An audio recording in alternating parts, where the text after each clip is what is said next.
అలాగే మరి మీరు కూడా రాజు యాక్టింగ్ గురించి సజెషన్స్, కామెంట్స్, కాంప్లిమెంట్స్? కాంప్లిమెంట్స్ చాలానే ఇచ్చాను. కామెంట్స్ మీరు చెప్తారు సార్. కాంప్లిమెంట్స్ ఇప్పుడు తను మేజర్ బ్రేక్ వచ్చిన సినిమా స్టూడెంట్ నెంబర్ 1.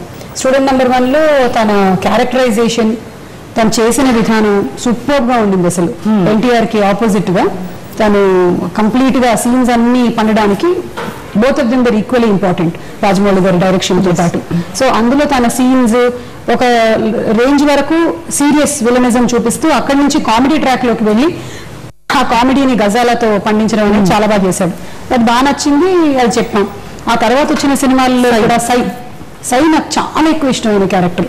అసలు అందులోని డైలాగ్ నేనే నేర్చుకుని ఒకసారి చెప్పేశాను ఏదైతే ఫ్లాష్ లో, ఎందుకు ఏడుస్తారు, ఇప్పుడు ఏం జరిగిందని, అనుకున్నదేగా అయ్యింది, భిక్షు యాదవ్ మనుషులు మీకన్నా బలవంతులు, కొట్లాట్లలో ఆరితేరిన గుండాలు, చావంటే లెక్క చేయని రౌడీలు, వాళ్ళని పోరాడడానికి మీ దగ్గర ఏముందని, గెలవాలన్న ఒక కోరిక తప్ప. నిజానికి ఒక కోరిక చాలు మిమ్మల్ని గెలిపించడానికి, కానీ అయినా మీరు ఓడిపోతున్నారంటే తప్పెక్కడుందో తెలుసా? భయం. మీ భయమే మీకు శత్రువై మీ ఓటమిని తీసుకొస్తుంది, అలా సంథింగ్. సో ఇప్పుడు ఈ మాత్రమే ఆ సీన్, ఆ బిల్డప్, ఆ ఇమోషన్, ఆ లాస్ట్ లో what are you going to do or die అనే ఆ సన్నివేశం మనకి చాలా సందర్భాల్లో మనం ఫేస్ చేస్తూ ఉంటాము.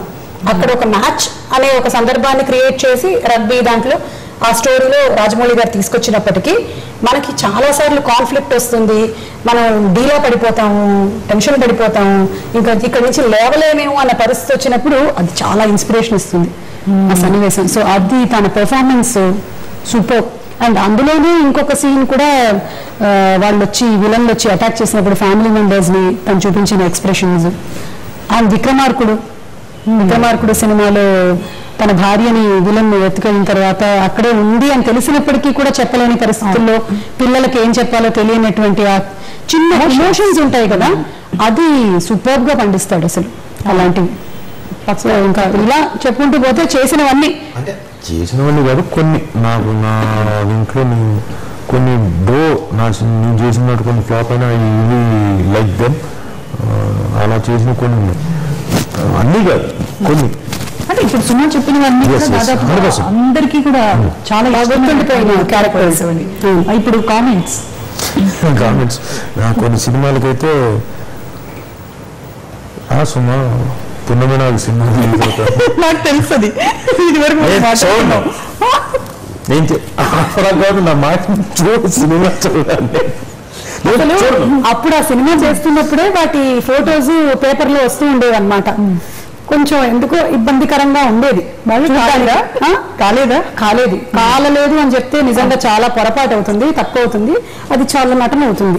నిజంగా ప్రేమించేటువంటి భార్యాభర్తల మధ్య డెఫినెట్ గా కొంచెం ఉంటుంది. నాకు మరీ అంత మైండ్ సెట్ ఇంకా అంత మెచ్యూరిటీ రాలేదు. ఇప్పుడు కొంత బెటర్ గా ఉన్నాను నేను.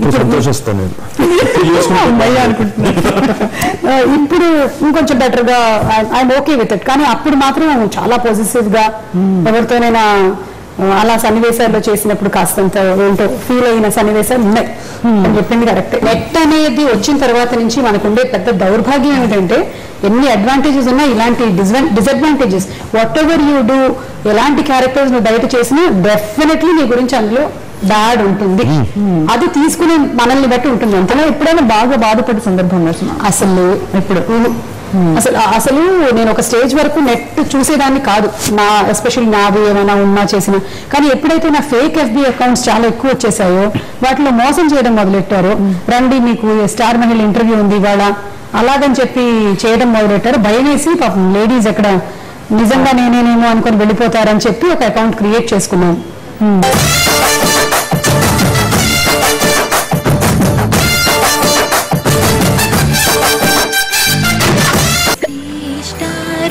శ్రేష్ఠ ఆరోగ్య ఉగాది శుభాకాంక్షలు. రైతు సోదరులకు ఓషన్ వారి శ్రీ మన్మథనామ సంవత్సర ఉగాది శుభాకాంక్షలు.